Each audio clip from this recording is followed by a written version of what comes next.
ونسلم علی رسول الکریم اما بعد فاعوذ باللہ من الشیطان الرجیم بسم اللہ الرحمن الرحیم ان جبیر بن مطعم قال اتى رسول اللہ صلی اللہ علیہ وسلم اعرابی فقال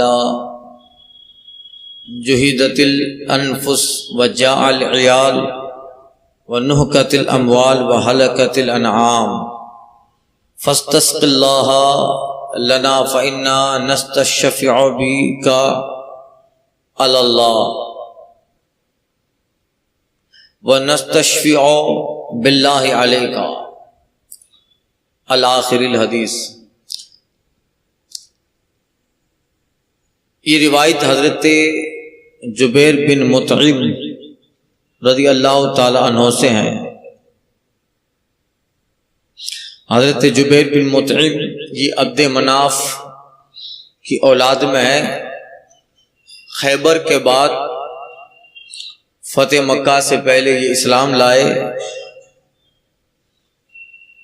عالم الانسب اور عالم التواریخ ان کو کہا جاتا تھا۔ نسب اور تاریخ کے بہت بڑے عالم تھے حضرت جبیر بن مطعم۔ اور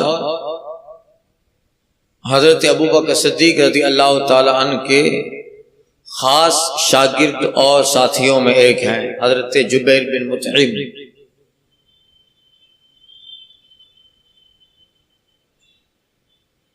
تو وہ روایت کرتے ہیں کہ ایک اعرابی دیہاتی گاؤں کا رہنے والا اعرابی رسول پاک صلی اللہ علیہ وسلم کی بارگاہ میں آیا اور عرض کرتا ہے یا رسول اللہ، جانے لوگوں کی مشقت میں پڑ گئی، بال بچے بھوکے ہو گئے، مال برباد ہو گیا اور جانور ہلاک ہو گئے، یعنی قحط پڑ گیا، سوکھا پڑ گیا۔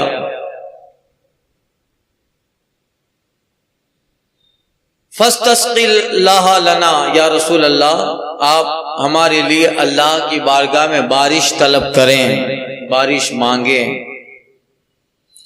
یہ حدیث بتا رہی ہے کہ جب مشکل آتی تو صحابہ حضور کی بارگاہ میں آ رہے ہیں۔ اس وقت کوئی فتویٰ نہیں دے رہا ہے کہ تو حضور کی بارگاہ میں آیا ہے بارش طلب کرنے، اللہ کے سوا کی بارگاہ میں آیا ہے۔ حضور نے اسے ڈانٹتے ہیں، ہاں اس کی اصلاح کی گئی ایک لفظ کے اندر۔ تو گویا یہ اہل سنت کا عقیدہ کہ ہم پریشانی میں رب کی بارگاہ میں وسیلہ حضور کو بنائیں یا بارگاہ رسالت میں دعا مانگے، یہ عین طریقہ صحابہ ہے۔ اور اللہ خود فرماتا ہے وَلَوْ أَنَّهُمْ إِذ ظَّلَمُوا أَنفُسَهُمْ جَاءُوكَ فَاسْتَغْفَرُوا اللَّهَ وَاسْتَغْفَرَ لَهُمُ الرَّسُولُ لَوَجَدُوا اللَّهَ كَانَ تَوَّابًا رَحِيمًا۔ اور وہ اگر اپنی جانوں پہ ظلم کرے تو وہ محبوب آپ کی بارگاہ میں آ جائیں، آپ سے بخشش طلب کریں اور پھر آپ ان کے لیے بخشش کی دعا کریں۔ وَاسْتَغْفَرَ لَهُمُ الرَّسُولُ، حضور بھی دعا کریں تو معاملہ ٹھیک ہوگا۔ تو یقیناً وہ خدا کو تواب و رحیم، توبہ قبول کرنے والا اور رحیم پائیں گے۔ تو گویا اس آیت میں اللہ ہمیں مشکلیوں سے نجات دلانے کا طریقہ یہ بتا رہا ہے کہ میرے محبوب کے پاس آؤ۔ تو ہم تو گئے نہیں ہیں، اللہ خود ہمیں بھیج رہا ہے، اللہ خود ہمیں اپنے محبوب کے پاس بھیج رہا ہے۔ اعلیٰ حضرت کہتے ہیں مجرم بلائے آئے ہیں، جاؤ کا ہے گواہ، خود سے نہیں آئے ہیں، جاؤ کا رب نے فرمایا وَلَوْ أَنَّهُمْ إِذْ أَنفُسَهُمْ ظَلَمُوا أَنفُسَهُمْ جَاؤُوكَ، محبوب آپ کی بارگاہ میں آئے تو ہم نہیں آئے ہیں، اللہ نے ہمیں بھیجا ہے، مجرم بلائے آئے ہیں، جاؤ کا ہے گواہ۔ پھر رد ہو کب؟ یہ شان کریموں کے در کی ہے، کریموں کے در کی شان ہے کہ پھر رد ہو جائے، وہ پھر رد نہیں ہے۔ اعلیٰ حضرت کہتے ہیں کہ منگتا کا ہاتھ اٹھتے ہی داتا کی دین تھی، منگتا کا ہاتھ اٹھتے ہی داتا کی دین تھی، دوری قبول و عزم میں بس ہاتھ بھر کی ہے۔ تو اعرابی آئے حضور کی بارگاہ میں، شکایت کیا رسول اللہ سوکھا پڑ گیا ہے، جان مال اولاد جانور سب پریشان ہیں، اللہ سے آپ بارش طلب کریں۔ اِنَّا نَسْتَشْفِعُ بِكَ عَلَى اللَّهِ وَنَسْتَشْفِعُ بِاللَّهِ عَلَيْكَ، یا رسول اللہ ہم آپ کو اللہ کی بارگاہ میں شفیع لاتے ہیں اور اللہ کو آپ کے پاس شفیع لا رہے ہیں۔ انہوں نے ایک جملہ الٹا کہہ دیا، شفیع جو ہوتا ہے ہم بڑے کی بارگاہ میں کسی کو شفیع لاتے ہیں، تو اب حضور کو رب کی بارگاہ میں شفیع لانا تو درست ہے، مگر انہوں نے کہا اس کے ساتھ ساتھ نشفیع باللہ علیہ کا، حضور آپ کو رب کی بارگاہ میں شفیع بنا رہے ہیں اور رب کو آپ کے پاس شفیع بنا رہے ہیں، تو یہ الٹا کر دیا۔ تو حضور کہتے ہیں سبحان اللہ سبحان اللہ، یعنی اس کے اس نادانی جہالت، یا یوں کہو کہ اسے یہ علم نہیں تھا شفاعت کا کہ شفیع بڑی کی بارگاہ میں لایا جاتا ہے، تو حضور کو رب کے پاس شفیع لایا یہ تو صحیح ہے، پھر رب کو حضور کے پاس شفیع لا رہا ہے، تو تعجب ہوا صحابہ کو بھی سب کو، تو کہتے ہیں فقال رسول اللہ صلی اللہ علیہ وسلم سبحان اللہ سبحان اللہ سبحان اللہ سبحان اللہ، یعنی اس کی نادانی پر حضور کہہ رہے ہیں یہ کوئی بات ہے، یہ کوئی بات ہے سبحان اللہ۔ گویا تعجب میں سبحان اللہ کہنا سنت رسول ہے، کوئی چیز سمجھ میں نہ آئے اور کوئی چیز بڑی تعجب کی ہو تو سبحان اللہ کہنا یہ سنت رسول ہوا تعجب پر۔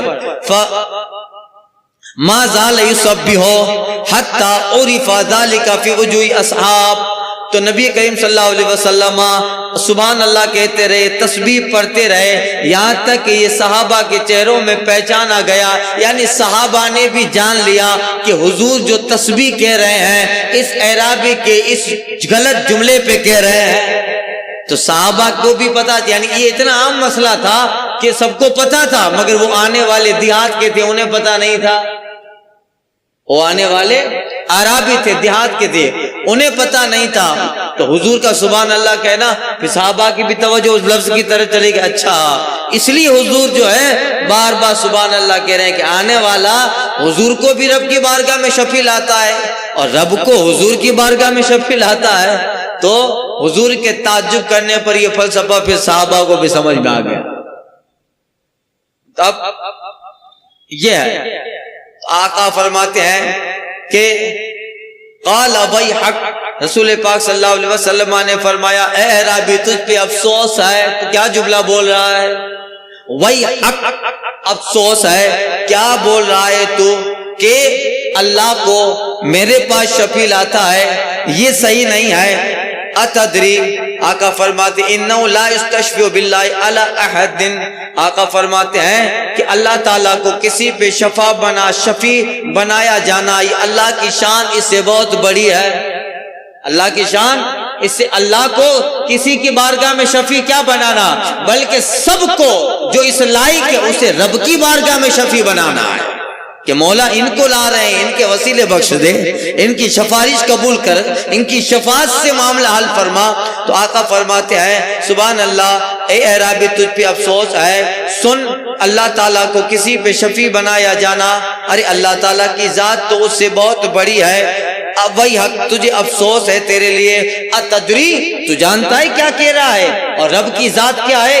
اتدری، تجھے معلوم ہے ماللہ ان عرشہ علی سماوات لہا کذا، رسول پاک فرماتے ہیں اللہ کی شان یہ ہے کہ اس کا عرش اس کے آسمانوں پر ایسا ہے، اس کا عرش اس کے آسمانوں پر ایسا ہے، جس آسمان کو رب نے بنایا ہے اور اس آسمانوں پر اللہ نے عرش کو بنایا ہے، تو اس کی قدرت یہ ہے، آقا فرماتے اس کا عرش اس کے آسمانوں کو ایسے گھیرے ہے۔ وقال باصحابہ مثل الفیت علیہ وانه لیات به اطیت الرحل بالراکب، آقا فرماتے ہیں اس کی شان تو یہ ہے کہ اس کا عرش اس کی آسمانوں پر ایسا ہے، اور حضور نے اپنی انگلیوں سے اشارہ فرمایا اور اس پر قبہ کی طرح بنایا، یعنی حضور ایسا مٹھی لے رہے ہیں، ہاتھ بند کر رہے ہیں اور اس طرح قبہ کی طرح بنا رہے ہیں کہ وہ رب ہے کہ جس نے آسمان بنایا اور آسمان پہ قبہ کی طرح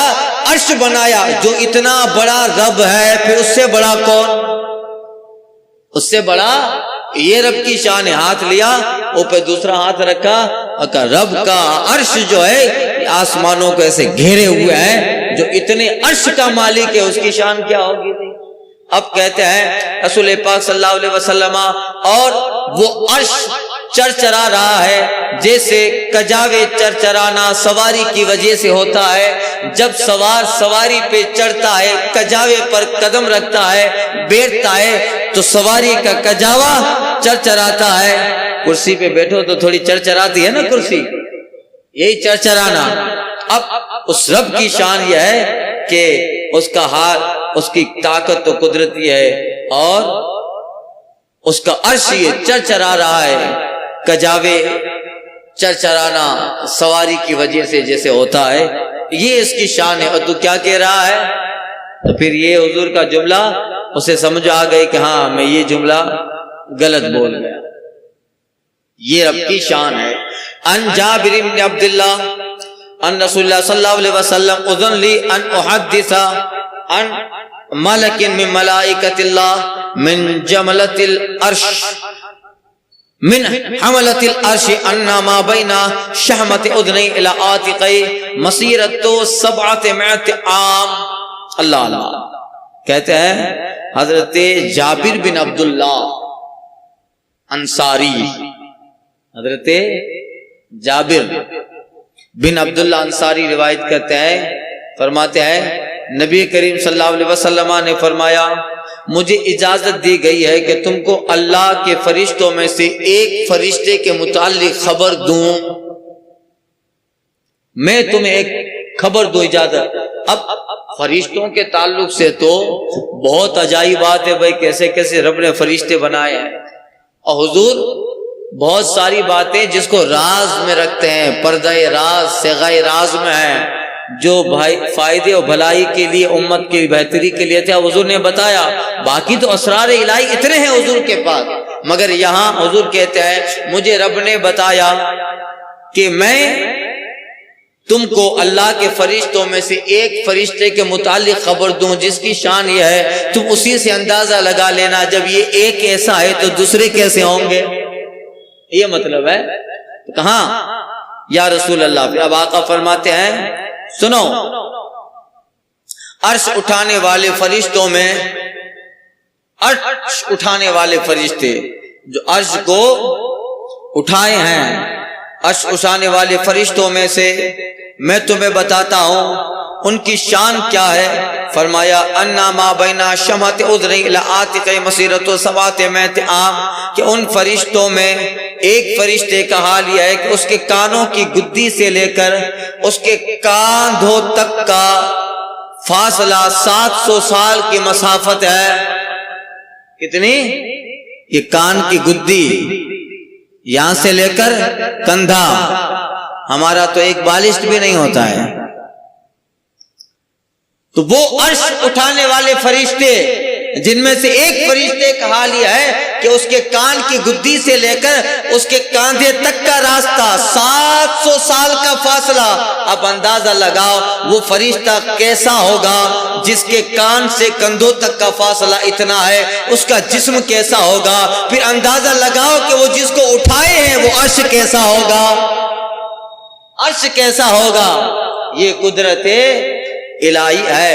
اللہ اللہ، یہ غیب کی خبریں ہیں جو رسول اللہ صلی اللہ علیہ وسلم امت کو تعلیم فرما بتا رہے ہیں۔ اللہ اللہ، ایک حدیث سن لو۔ ان زرارہ بن عوف ان رسول اللہ صلی اللہ علیہ وسلم قال علی جبریل هل رأیت ربک۔ حضرت زرارہ بن عوف رضی اللہ تعالی عنہ سے روایت ہے، فرماتے ہیں نبی کریم صلی اللہ علیہ وسلم نے ایک دن جبریل سے کہا اے جبریل کیا تو نے اپنے رب کو دیکھا ہے؟ اللہ اللہ، اب جبریل بارگاہ رسالت میں آتے ہیں، جاتے ہیں، وہی لے کے آتے ہیں، قرآن کی آیتیں پہنچا رہے ہیں، اور کبھی کبھی حضور کے شوق سے بھی آ جاتے ہیں، حضور کے دیدار میں تڑپ جاتے ہیں تو آتے ہیں۔ انہیں بھی اتنا قرب تھا حضور سے کہ علماء کہتے ہیں کہ جبریل مزاج شناس مصطفیٰ تھے، حضور کے مزاج کو جانتے تھے، حضور کس سے خوش رہیں گے، جبریل اپنے لیے کچھ مانگتے، مگر جب سدرہ سے آگے حضور جا رہے ہیں تو جبریل کہتے ہیں یا رسول اللہ آپ رب سے اتنا ہی مانگے میرے لیے کہ جب آپ کی امت گزرے تو میں پر بچھاؤں۔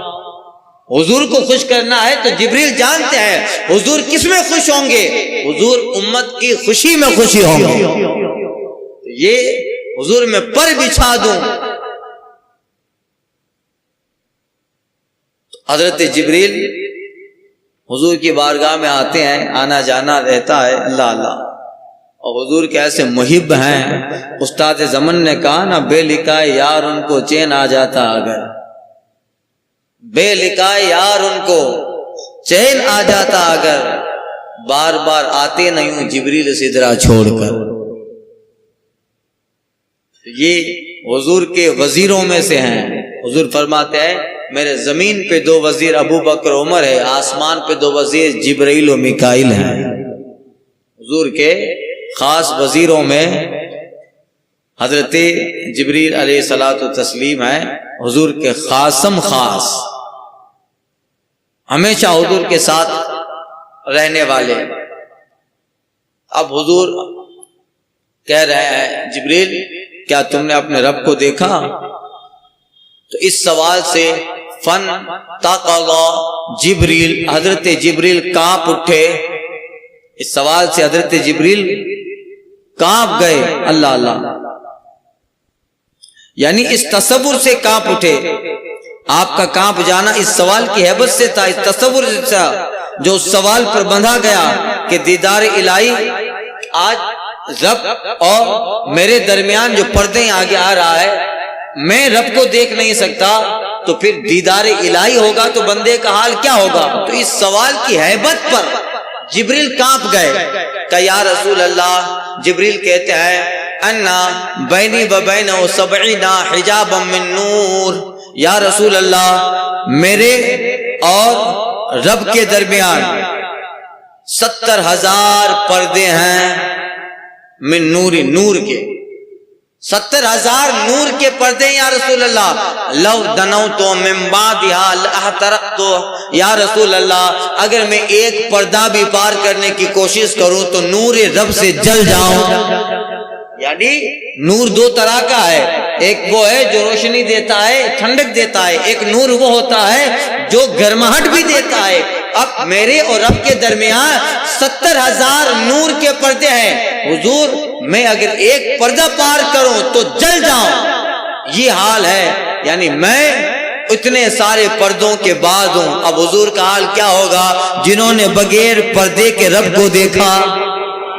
تو گویا حضور کی شان ہے کہ جبریل جو سید الملائکہ ہیں، سدرہ نشی ہیں، حاملان وحی الہی ہیں، ذو القوت المتین ہیں، اور فرشتوں میں سب سے اعلیٰ و افضل ہیں، جبریل اور رب کے درمیان 70,000 پردے ہیں، ایک پردے کی تاب جبریل میں نہیں ہے۔ مصطفیٰ کا سوچو بغیر حجاب کے رب کو دیکھا، اور اس طرح دیکھا، قرآن کہتا ہے قاب قوسین او ادنا، جس طرح تیر اور کمان کا فاصلہ ہوتا ہے اس طرح او ادنا، بلکہ اس سے زیادہ قریب ہو کر مصطفیٰ نے رب کو دیکھا۔ دنا فتدنا فتدلا فکان قاب قوسین او ادنا، مصطفیٰ رب سے قریب ہوتے گئے، قریب ہوتے گئے، قریب ہوتے گئے، اتنے قریب ہوئے کہ تیر اور کمان کا فاصلہ اور قریب ہو گئے کہ اس سے بھی کم فاصلہ رب ہے اور رب کا محبوب ہے۔ یہ جو ہے شان مصطفیٰ ہے، اور حضور اسی طرح ہے۔ اللہ اللہ، اعلیٰ حضرت کہتے ہیں اور کوئی غیب کیا تم سے نہا ہو بلا، جب نہ خدا ہی چھپا تم پہ کروڑوں دو۔ رب کا دیدار ہے، موسیٰ علیہ السلام دیکھنے کی آرزو کرتے ہیں تو تجلی دیکھ کر بے ہوش ہو کر گر جاتے ہیں، اعلیٰ حضرت کہتے ہیں پوچھو ذرا موسیٰ سے کس کو دیکھا؟ یہ موسیٰ سے پوچھے کوئی کس کو دیکھا؟ مکمل تو دیکھا نہیں، ایک تجلی دیکھی تو موسیٰ طور سے نیچے تشریف لے آئے، فَصَعِقَ موسیٰ، نیچے تشریف لے آئے، یہ حال تھا تجلی کا۔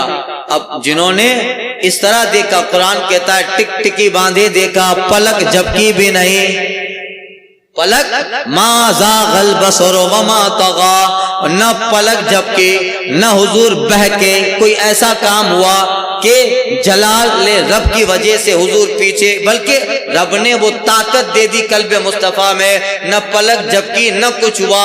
اب پوچھو جناب موسیٰ سے، اور سامنے حضور کا یہ حال بھی رکھو، کیا ہوا، کس کو دیکھا؟ یہ موسیٰ سے پوچھے کوئی، آنکھ والوں کی ہمت پہ لاکھوں سلام۔ یہ آگے والی حدیث کل کے درس میں عرض کرتا ہوں۔ الفاتحہ۔